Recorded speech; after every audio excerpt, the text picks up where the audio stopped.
Coming up on the show, we're going to recap a weekend which saw protests break out across metro Atlanta, and we're going to examine how law enforcement prepares for any potential outcome. Also, we're going to get an update on a young man who was recently sucked out of his home by a tornado. He's on the road to recovery. We'll talk to him coming up. And find out where Georgia Tech researchers discovered a new volcano. This is The Take. Let's go.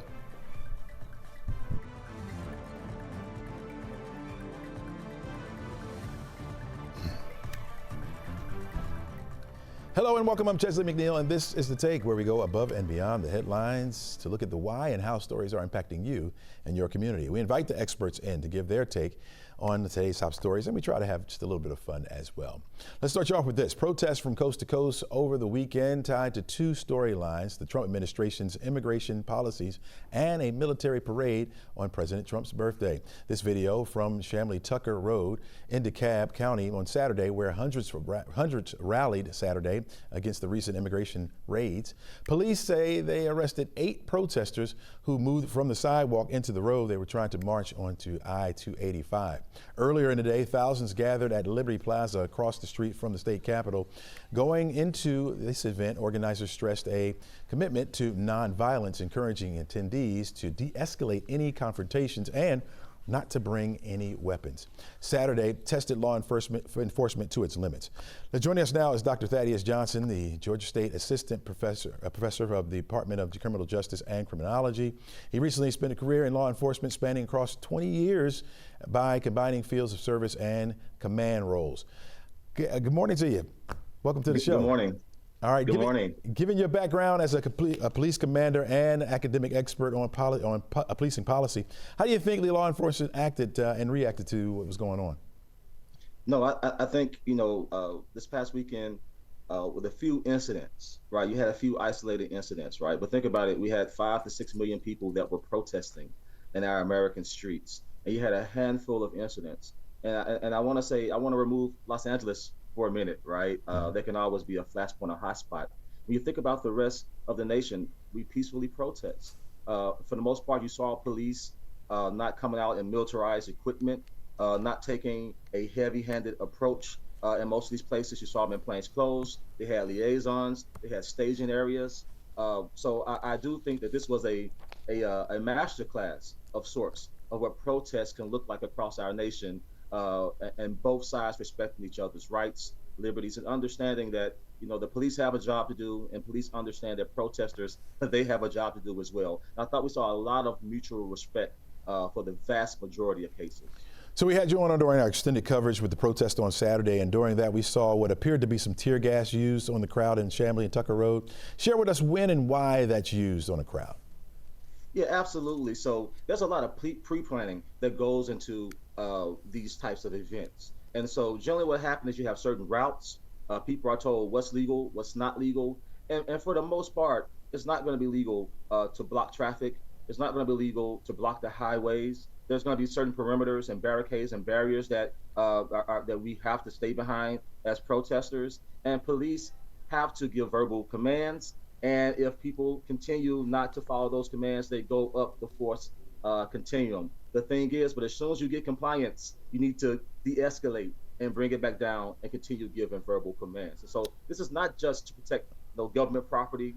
This is also to protect the protesters, to protect those who are not involved. We don't want anyone injured, right? And so it's a big part of it. And oftentimes it seems like the goals of the police and enforcing the law can seem to like they're competing or suppressing the role of protesters. And sometimes that can be the case, but many times that's not the case. It's oftentimes a misunderstanding and different goals on both sides. And so you think that took place this weekend as far as like the de-escalating, that training? Talk to me about that advanced training as well. Is there a lot of de-escalating training in that? Yeah, so a lot of time when you're using use of force in general, as a police officer, you're only using the necessary amount of force to gain lawful compliance. There's a use of force continuum. As police officers, we use a level of force that's one level above the resistance or attack that we're presented with.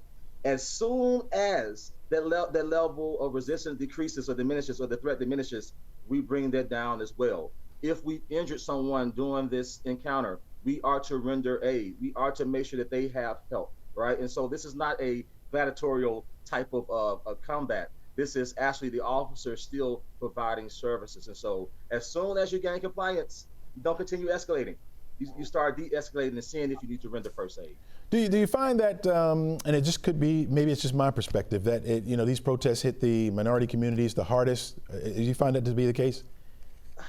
Yeah, oftentimes, particularly with the, and even if we're not talking about, we've seen in the past, take perhaps the last time we've probably seen the military called out in this stead, particularly in Los Angeles, 1992, right? And oftentimes when protests devolve and you have agitators in, whether it's the police or other civilians, it tends to take place in areas that oftentimes are if not lived by, disadvantaged communities, they're frequented by, have services by, have grocery stores and things of that nature. That's the one thing that I was really happy to see this particular time, that was not the case, and that we actually did not have neighborhoods destroyed.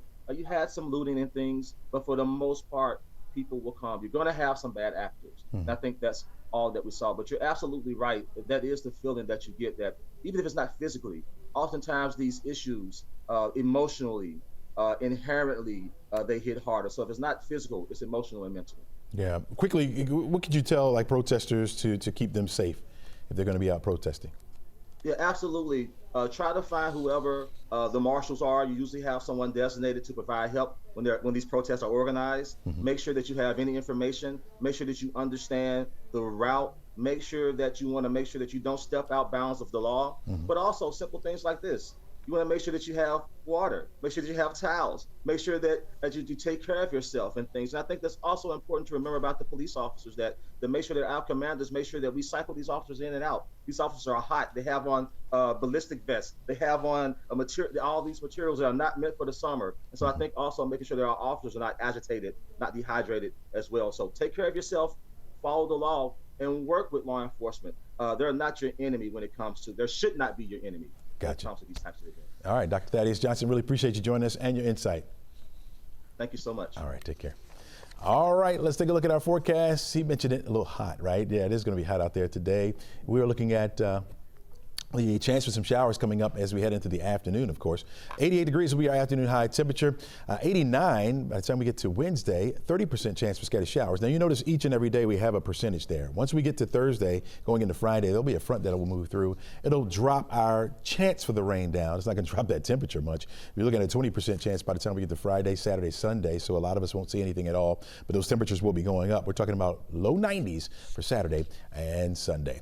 All right, don't go anywhere, folks. You're watching The Take, and we'll be right back right after this.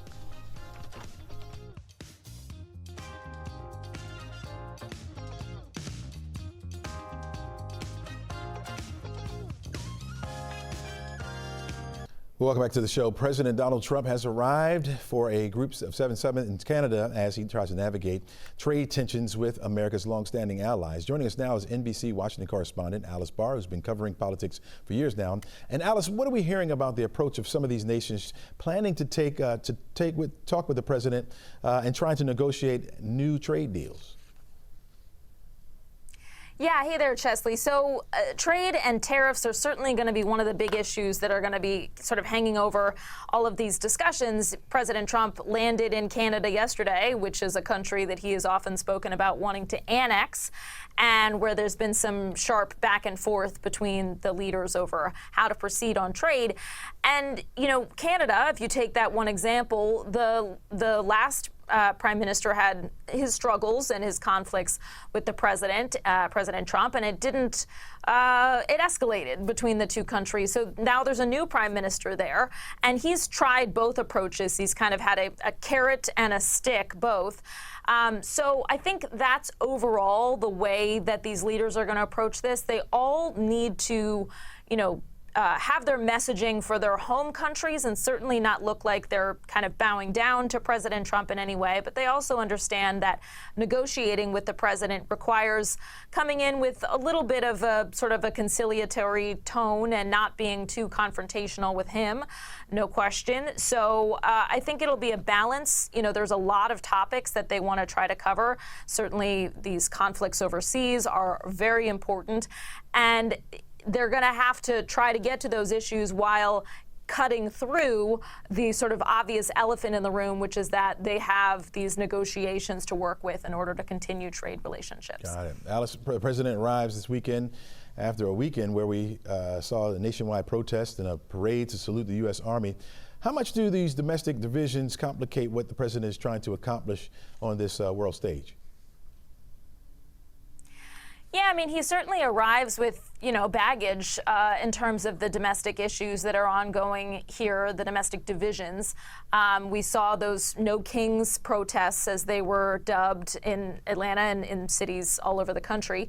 And, that's something that the president is aware of, but certainly he also has very strong support from his base here. There's some new polling that's just out from NBC News that shows that overall the president's approval ratings are underwater, that there are more people that disapprove than approve of his job performance. But when you break that down by party, Republicans overwhelmingly do support what he's been doing. Democrats overwhelmingly oppose. So I think he certainly feels like he still has strong enough support that he's been carrying out a lot of what he ran on.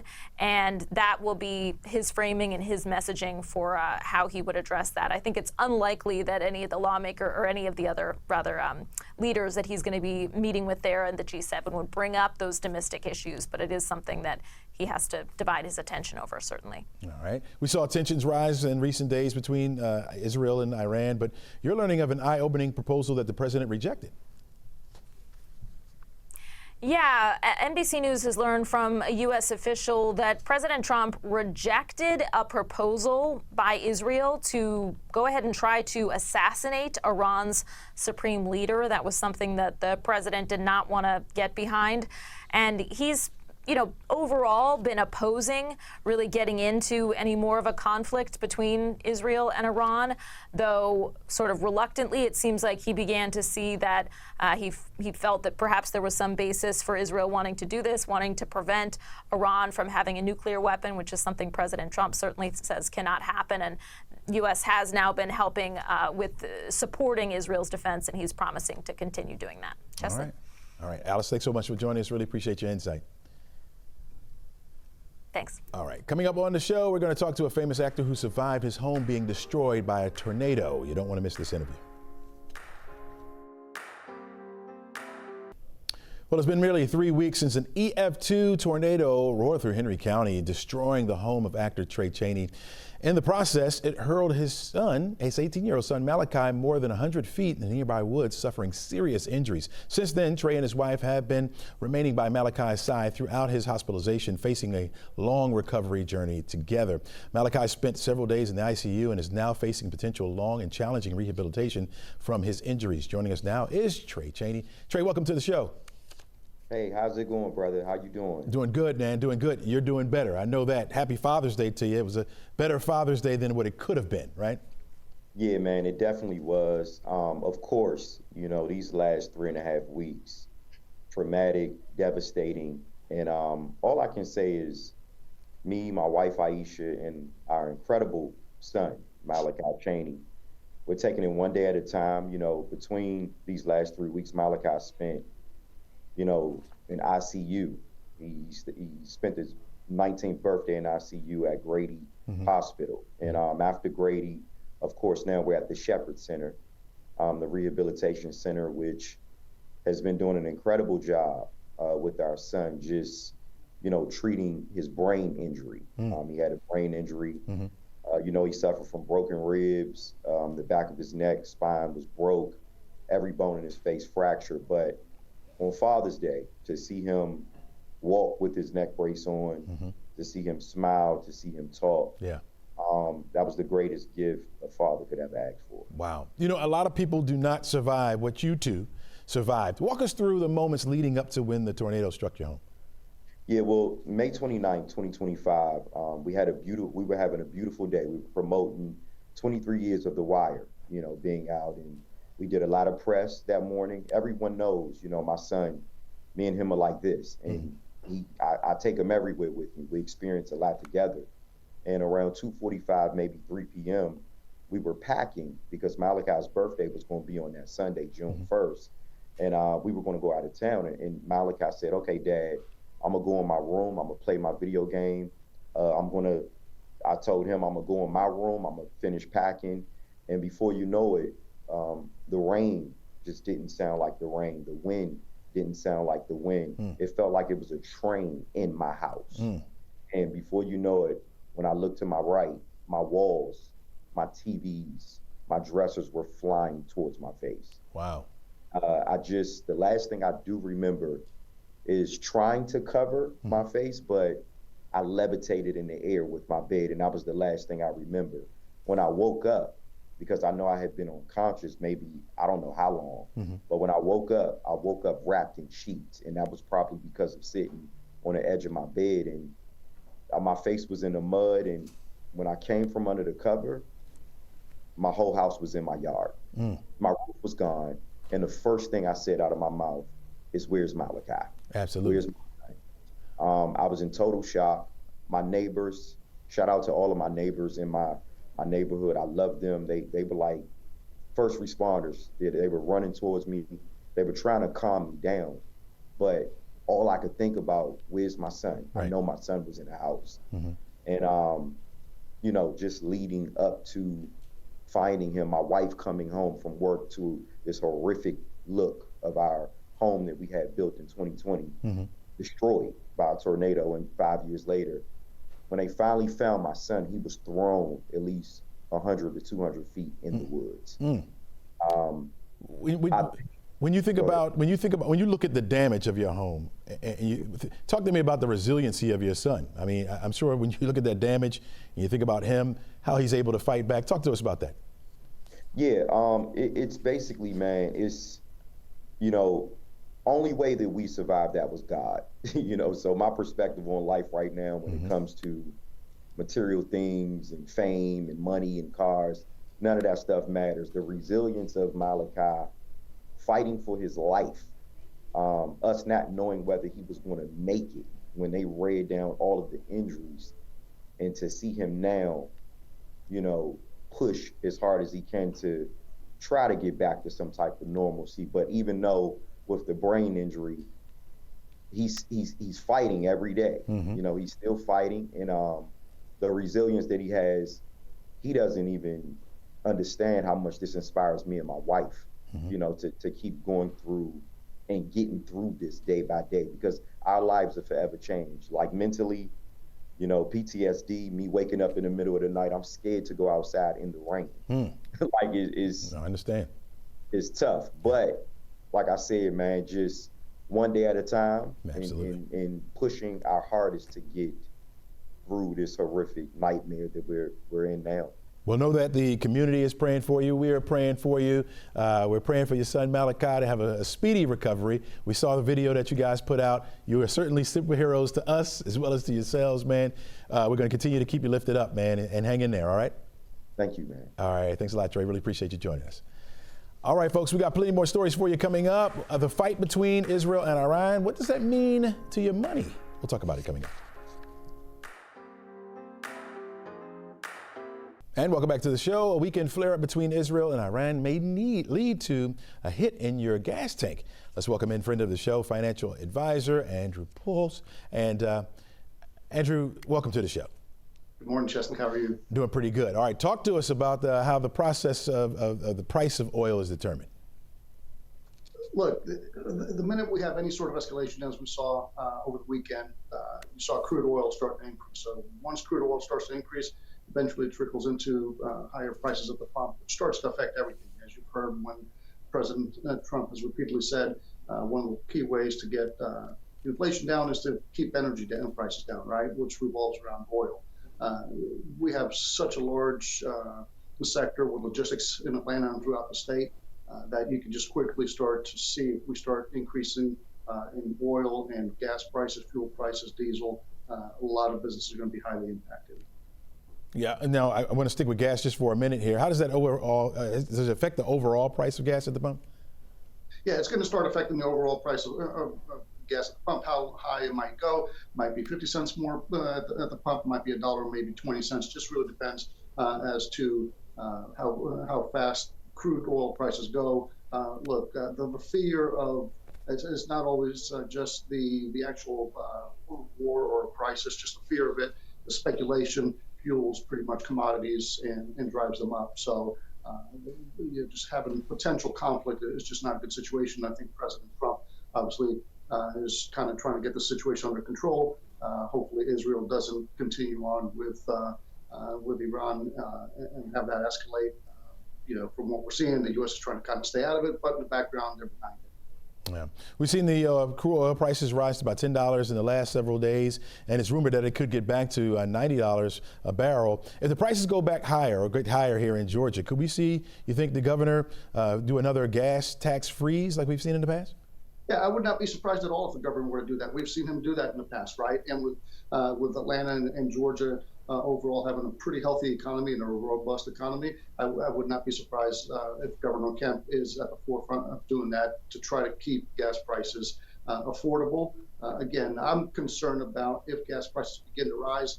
Just think about all these tractor trailers and cargo vans that you see on the road transporting freight. Atlanta and Georgia is a huge hub and a big employer for logistics. The logistics sector in Atlanta is the largest single employer, with employing over 250,000 jobs. All those trucks you see on the road, right. Man, those fuel prices start to increase on those guys. A lot of them are just mom and pop sole drivers. So once that cost starts to go up, that's a direct hit to their bottom line. Yeah. Yeah. Let's talk about this for a minute. We've been seeing more news about corporate layoffs, including right here in the metro Atlanta area with Georgia Pacific and UPS. What is this saying about our overall economy, economic future, especially for the metro?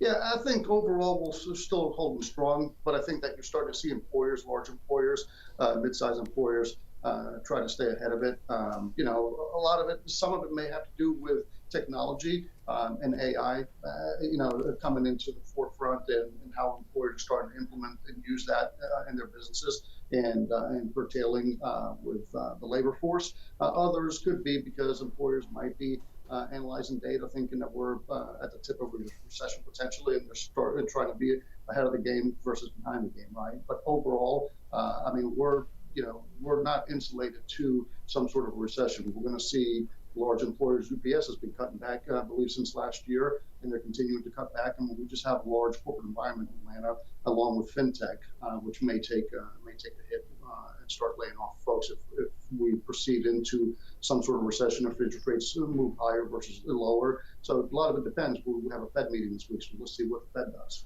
All right, Andrew, our time is up. I could talk to you all day about this. You know that. And I think that's my favorite suit so far. Okay. So when you're finished with it, put it on the side for me. Okay. Sometimes soon together. All right, we'll do it. Andrew Bulls, thanks so much for joining us. All right, folks, don't go anywhere. SNAP benefits stolen. Up next, our 11 Alive Investigates team is working to get to the bottom of it. We'll get to the bottom of it right after this. All right, Georgia families are continuing to sound the alarm as SNAP benefits are being swiped by thieves, sometimes within seconds of the money getting loaded on their cards. A security feature does exist to help stop this, but 11 Alive News Investigates found it's hardly anyone uses it. 11 Alive consumer investigator Liza Lucas is joining us now with a preview of what she uncovered here. And Liza, first of all, how are these benefits being stolen? Well, first off, good morning, Chesley. And we are talking about some high-tech theft here. Card skimming, card cloning, and in some cases, the transactions show the money was spent from hundreds of miles away. A lot of people saying New York, New Jersey, Pennsylvania, places that they were not when this money was spent. Now, Georgia is among the states that rolled out a security feature to protect these funds. It's basically an app that lets families lock or freeze their SNAP cards between purchases to block any type of unauthorized use. But when we checked, Chesley, only 6% of Georgia SNAP households are in fact using it. Kalima Jenkins only found out about the feature after hundreds of dollars were swiped from her mother's card. Take a listen. I started doing some research online and realized I am not the only one. So yes, I was pissed at that point in time because there was no warning that this is something that could happen at all. I went down to the SNAP office the next day, the very next morning, and essentially was told too bad. They gave me a list of some food pantries that I can go to for her, and that was essentially it. A lot of frustration there. Kalima reached out to 11Alive Next, saying no one told her about the feature until after the money was gone. And since her mother was new to Snap, she told me she'd read that brochure inside and out to familiarize herself with the features, to ensure she was really familiar with the program and everything it needed to work. Now, she says there was no mention of fraud concerns and no mention of the card lock feature within the information she received. Wow. Have we heard from any state officials on this? We have multiple times. I reached out in February when we first brought you some major numbers, and then again in May asking for an interview. Instead, I was basically told to email my questions. But we do know from internal documents that there has been several discussions, conversations about the possibility of chipping these cards, just like your credit cards. Now, there's no timeline or if and when that could actually happen, but we are diving into that, and the state does confirm that they are looking at California, Oklahoma, and other states to see how that process unfolds, because those states are already implementing chip cards. Any sense, Liza, of how much money has been stolen already? We do, yes. Since January 1st, Chesley, 23 million reported stolen just as of this year. That's on top of the 13 million we previously told you about. Now, as for that 23 million, the state says they still got to vet it, but that's what people are telling them, and so that's what we're going with this morning. Okay. Aside from families using this feature, what other protections exist for them? Well, the big conversation is around chipping cards. As I mentioned, your credit cards have it. It's been around for more than a decade. And then also mobile pay. We know that there's a pilot program with some other states that are looking at that, because really chipped cards, that's old technology at this point. We also should say that the federal government does not require states to chip cards or modernize these cards in any sort of way. So really the onus is on individual states as to how they handle this and whether they choose to modernize these cards and make them less vulnerable to skimming. So there's been a lot of variability when you look across the country as to how individual states are handling this. Gotcha, Liza. We're going to look forward to seeing your full story tonight at 6 o'clock right here on 11Live News and 11Live Plus right here. All right, we want to hear from you. If your SNAP benefits were stolen, contact the 11Live Investigates team. You can call Liza at 404-873-9111. Again, 404-873-9111, or email her at investigates@11live.com. All right, here with some news that's out of this world. Georgia Tech researchers have identified that a 13-mile wide mountain on the rim of the crater of Mars is likely a composite volcano. Here to talk more about it is James Ray with the Georgia Tech School of Earth and Science, Atmospheric Sciences. Ray, welcome to the show. Professor Ray, welcome to the show. Thank you. Good morning. All right. Now, you were a part of this group that made this discovery. What tipped you off that it may be a mountain, or this mountain may be a volcano? So NASA has been considering this site for its biggest campaign in planetary science, to not only explore with a rover, but collect samples that we want to return to the Earth to look for subtle evidence of past life and better understand Mars as a whole. NASA's been considering this site back since 2007, and when I first saw images of this crater where the rover ended up going, Jezero Crater, there was a mountain on the rim of the crater that looked to me like a volcano. It didn't get much discussion all through the landing site selection process, mission development, and then the rover landed in the crater 4 years ago and was looking for sedimentary rocks that would record a watery history in the crater, and instead it found volcanic rocks. And the team, a lot of discussion, where could these volcanic rocks have come from? We don't have any idea. And I thought, well, wait a minute, there was that mountain, right? And you can see it here behind me. So I'm here in Jezero Crater on Mars, and this is the view the rover had from just about day one. And it's the rover landed about as far from this mountain, which we now call Jezero Mons, as Midtown is from Stone Mountain. So this is kind of like Stone Mountain on the horizon, but it's a much bigger mountain, as you said. And really the volcanic rocks that the rover found were kind of the thing that made us want to track this down further. Right. Well, talk to us. Why is this significant? Again, if we do get rocks back from this crater as planned, we'll look for evidence of past life on Mars. That's a huge motivator for exploring the entire solar system for NASA. But we'll also do things that we can't do with rovers on a planet without bringing the rocks back to Earth, such as determine how old the rocks are. So if you find volcanic rocks, you can say definitively, if you have them back in a lab on the Earth, how long ago they formed. So when was Mars volcanically active? By identifying the actual potential source of those volcanic rocks, we can say not only Mars was volcanically active at that time, but this particular volcano was erupting at that time. And that helps us to piece together the geologic history of Mars in much more detail. The other thing, Mars is a cold planet. This particular site, I don't think ever gets above the 32 Fahrenheit freezing temperature of water. So sources of heat in the environment, like subsurface magma that occasionally erupts as lava, any day a volcano erupts, it's not a great day for anybody who might be living nearby, but having the heat source there over the longer term could be a positive for the prospects for life. All right, everybody wants to know, Professor James Ray, does this mean that there could have been life on Mars? Yeah, I think it doesn't get us any closer to answering that for sure. What it does again is provide an energy source that if life was able to evolve on Mars, then this could have been a good place for it to hang out for a while, because you had heat in addition to water in the crater, and those are a couple of the things that all life as we know it would need. Gotcha. Professor James Ray, really appreciate your insight and joining us today, and congratulations on that discovery. Thank you so much. All right. All right, folks, don't go anywhere. We got plenty more stories for you. This is The Take. We'll be back right after this. All right, welcome back to the show. A critical decision looms as the Federal Reserve huddles this week. CNN's Maribel Aber joins us now from the NASDAQ market site in New York City. And good morning, Maribel. What could this mean for our next loan or our next credit card?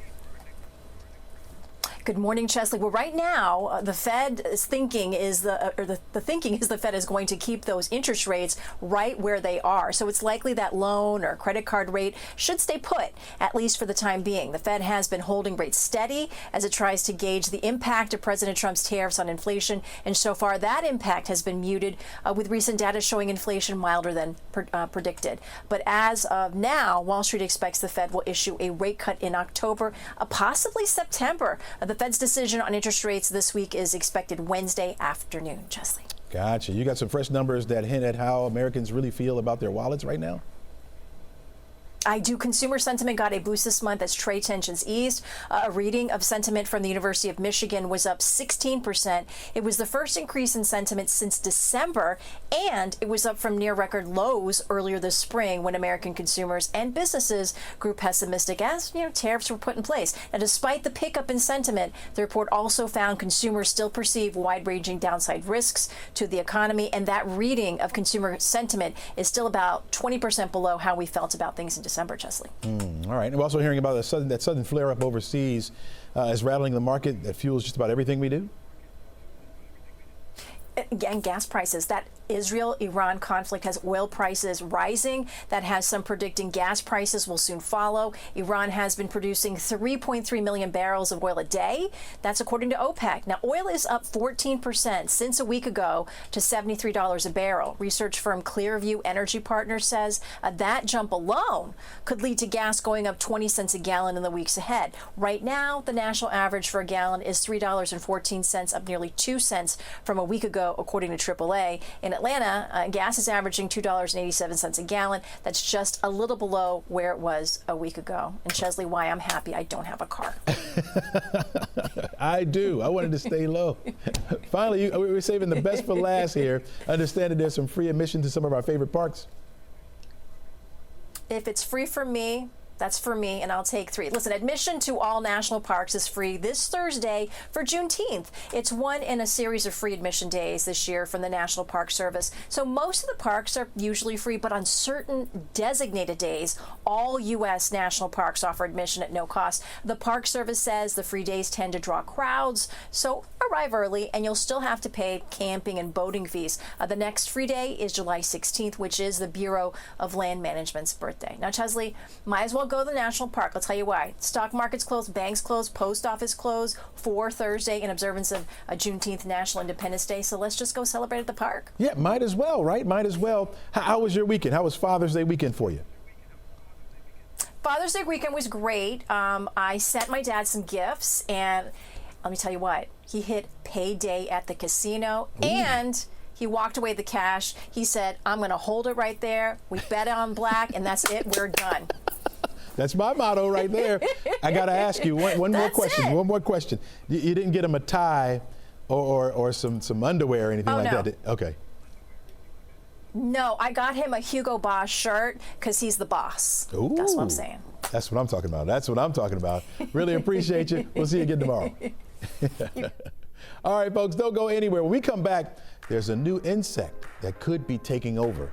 You want to stay tuned for this.